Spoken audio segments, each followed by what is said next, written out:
ту медонӣ ки яке аз халалҳое ки муҳаббати марда аз зан ҷудо мекунад анамун духтарбозиём ҳаст.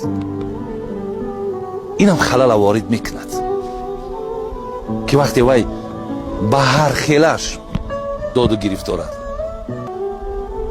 дигар дар назари ӯ ин ҳамранги во нест, зеро корҳое ки дар он ҷо анҷом мешавад дар ин ҷо анҷом намеёбад ва марда бояд бо анамун сурати зебоқатӣ вақте медарояд қабулш кунад. ва ӯ дар берун дид ҳамин зебогиёро дар берун дид ва дилш ҳамон берун бурдааст.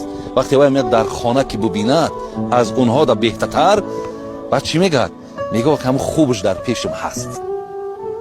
биёй ки як рӯи тоҷикои мо туруш мегӯяд, як рӯи туруш. вақте ира ки мебинӣ баъд дигар хоҳӣ нахоҳӣ